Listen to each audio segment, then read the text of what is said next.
പല രണ്ടക്ക സംഖ്യയുടെ വർഗം ഗുണിച്ചു നോക്കാതെ തന്നെ നമുക്കറിയാം. ഇപ്പോൾ 12ന്റെ വർഗം എന്ന് പറഞ്ഞാൽ 144ആണ്, അല്ലെങ്കിൽ 18ന്റെ വർഗം 324ആണ്, അല്ലെങ്കിൽ 23ന്റെ വർഗം 529ആണ്, 25ന്റെ വർഗം 625ആണ്, അല്ലെങ്കിൽ 32ന്റെ വർഗം എന്ന് പറയുന്നത് 1024ആണ്. ഇങ്ങനെയുള്ള കാര്യങ്ങൾ നമുക്ക് അറിയാം. ഇത്രയും കാര്യങ്ങൾ അറിയാമെങ്കിൽ ഇതിനോടൊരു 100 കൂടി ചേർത്ത സംഖ്യയുടെ വർഗം കാണാൻ ഒരു എളുപ്പവഴിയുണ്ട്.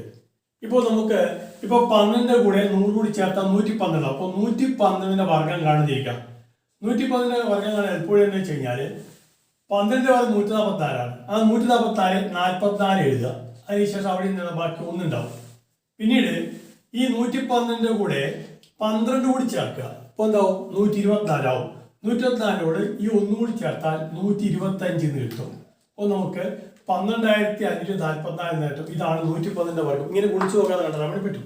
അതുപോലെ ഇപ്പോൾ 123ന്റെ വർഗം കാണുന്നിരിക്കുക. 123ന്റെ വർഗം എന്ന് പറയുമ്പോൾ 23ന്റെ വർഗം 529ആണ്. ആ 529ലെ 29 ആയി എഴുതുന്നു. ബാക്കി അവിടെ 5 ഉണ്ടാവും.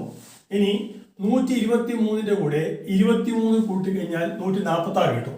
ആ 146ന്റെ കൂടെ 5 കൂടി ചേർത്ത് കഴിഞ്ഞാൽ 151 കിട്ടും.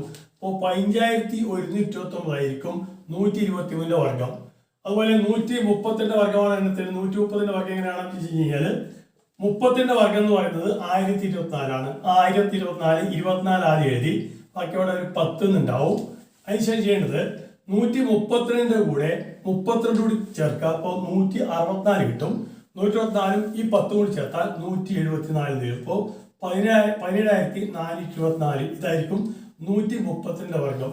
അപ്പോൾ 125ന്റെ വർഗമാണ് കണ്ടെത്തേണ്ടതെങ്കിൽ 25ന്റെ വർഗം 625ലെ 25 ആദ്യം എഴുതുന്നു. ബാക്കിയുള്ള 6 ഉണ്ടാവും. 125ന്റെ കൂടെ 25 കൂടി കൂട്ടി ചേർത്താൽ ഉണ്ടാവും 150 ആവും. 150ന്റെ കൂടെ 6 കൂടി ചേർത്ത് കഴിഞ്ഞാൽ 156 വരും. അപ്പോൾ 15,625. ഈ രീതി നമുക്ക് ഗുണിച്ചു നോക്കാതെ ഒരു രണ്ടക്ക സംഖ്യയുടെ കൂടെ ഒരു 100 കൂടി ചേർത്ത 3 അക്ക സംഖ്യയുടെ വർഗം കാണാൻ എളുപ്പവഴിയുണ്ട്.